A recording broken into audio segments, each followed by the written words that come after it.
At the touch of love, everyone becomes a poet. Love എഫ്എമ്മിൽ ഇത് love bytes കൂടെ മനസ്സ് നിറയെ പ്രണയവുമായി റീനു. കൈറ്റ്സ് എന്ന മൂവിയെക്കുറിച്ച് നമ്മൾ പറഞ്ഞുകൊണ്ടിരുന്നല്ലേ. ഭാഷ അറിയില്ലാതിരുന്നിട്ട് അവർ പ്രണയിക്കുന്ന കണ്ടില്ലേ? അതിലെ ഹൃത്തിക്ക് കങ്കണയോട് കള്ളപ്രണയം കാണിച്ചുകൊണ്ടിരിക്കുക അവളുടെ പൈസ കണ്ടിട്ട്. അതുപോലെ തന്നെയാണ് ലിൻഡയും അവളുടെ ചേട്ടൻ്റെ അടുത്ത് പ്രണയം കാണിക്കുന്നത്. ഒടുവിൽ ഇവർ പ്രണയത്തിലാകുന്ന രീതിയിലേക്കാണ് കാര്യങ്ങൾ മൂവ് ചെയ്തുകൊണ്ടിരിക്കുന്നത്. പക്ഷെ അവൾ ഓൾറെഡി മറ്റൊരാളുടെ ഭാര്യയാണ്.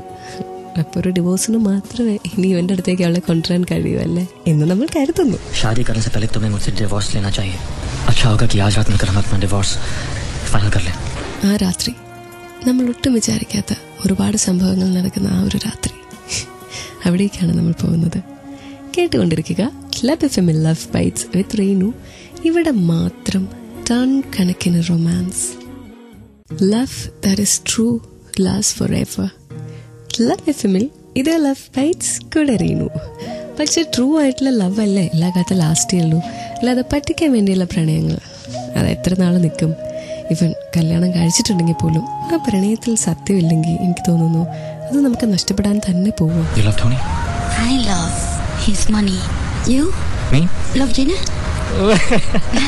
Okay. His love is more.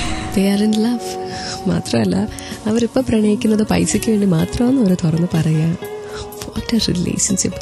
എനിക്ക് തോന്നുന്നു നമുക്ക് ചുറ്റുമൊക്കെ നോക്കിയിട്ടുണ്ടെങ്കിൽ ഇങ്ങനെ കുറേ പേരെ കണ്ടുപിടിക്കാൻ പറ്റുമെന്ന്. അവർ ശരിക്കും പ്രണയിക്കുന്നത് നമ്മളാകുന്ന രീതിയിലായിരിക്കില്ല. നമുക്ക് ചുറ്റുമുള്ള കാര്യങ്ങളെ, നമ്മുടെ പൈസയെ, നമ്മുടെ കഴിവിനെ, നമ്മുടെ പഠിപ്പിനെ, നമ്മുടെ അച്ഛനെ അമ്മയെ, ഇങ്ങനെ കുറേ പേരെയൊക്കെ കണ്ടിട്ടായിരിക്കും ചിലപ്പോൾ അവർ നമ്മളുമായിട്ട് പ്രണയത്തിലാവുന്നത്. സോ നമ്മൾ പ്രണയത്തിലാവുമ്പോൾ ഡെഫിനറ്റ്ലി ഇതൊക്കെ ഒന്ന് തിങ്ക് ചെയ്യണം. Does he or she actually loves me or ഇത് മറ്റെന്തെങ്കിലും ആണോ? ടെൻഷനാക്കുന്നില്ല. ലവ് എഫ്എമ്മിലെ ലവ് ബൈറ്റ്സിൽ ഒരു romantic song. Stay tune for ton കണക്കിന് love.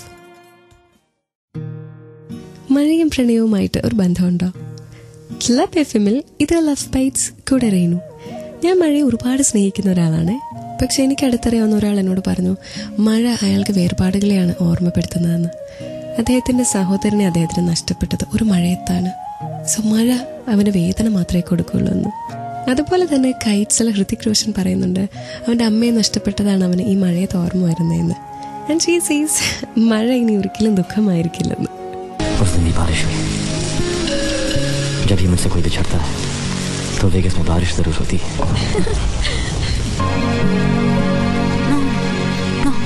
No sad. No sad. Rain, no sad. Never. ഇനി അങ്ങോട്ടുള്ള അവൻ്റെ ജീവിതത്തിൽ അവൾ എന്നും ഒരു കൂട്ടായി ഉണ്ടായിരിക്കുമെന്നാണ് അവൾ പറയുന്നത്. ഒന്ന് നോക്കിയേ, രണ്ടുപേർക്കും ഭാഷ അറിയില്ല, എന്നിട്ടും അവർക്ക് എത്ര നന്നായിട്ട് അങ്ങോട്ടും ഇങ്ങോട്ടും മനസ്സിലാക്കുന്നത്. പ്രണയത്തിന് ഭാഷയില്ല. ഈ പ്രണയത്തിൽ അടി കൂടുമ്പോൾ നീ പറഞ്ഞ് എനിക്ക് മനസ്സിലായില്ല, അങ്ങനെ ഇങ്ങനെയൊക്കെ എന്ന് പറയുന്നവരോട് ഞാനൊന്ന് പറയാം, ട്രൂ ലവ് ആണെങ്കിൽ അങ്ങോട്ടും ഇങ്ങോട്ടും പറയാനും മനസ്സിലാക്കാനും ഭാഷ വേണ്ട അല്ലേ? Stay tuned to Love Bites on Club FM for a ton കണക്കിന് റൊമാൻസ്. പ്രണയം നമ്മളെ സാഹസികരാക്കും.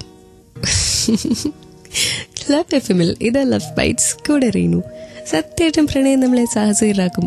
അല്ലെങ്കിൽ അവൻ പ്രണയിക്കുന്ന പെൺകുട്ടിയുടെ ഏട്ടത്തിയമ്മയെ ചേട്ടൻ കല്യാണം കഴിച്ച പെൺകുട്ടിയെ കൊണ്ട് പോകാനുള്ള ധൈര്യം അവനുണ്ടാവുമോ? പക്ഷെ പ്രണയത്തിലായി കഴിയുമ്പോൾ അയാളെ സ്വന്തമാക്കണമെന്ന് തോന്നുമ്പോൾ നമ്മൾ എന്തും ചെയ്യും അല്ലേ?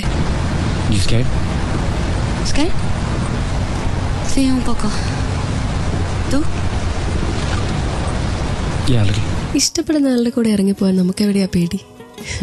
ആ പ്രണയം സത്യമാണെന്ന് നമുക്ക് ഉറപ്പുണ്ടെങ്കിൽ നമുക്കൊരു പേടിയും കാണത്തില്ല. ഇനി അവിടെ ചില ഡൗട്ട്സ് ഒക്കെ വരുന്നുണ്ടെങ്കിൽ ഒന്ന് ഞാൻ പറയാം. ആ പ്രണയത്തിൽ ഞാൻ നേരത്തെ പറഞ്ഞ പോലെ ചുറ്റുപാടിനെയും അവൻ്റെ സാഹചര്യങ്ങളെയും അവളുടെ പൈസയും ഒക്കെ പ്രണയിക്കുന്നുണ്ട്. അല്ലെങ്കിൽ പേടി വരത്തില്ല. ഇത് love bytes on club FM with ton കണക്കിന് റൊമാൻസ്.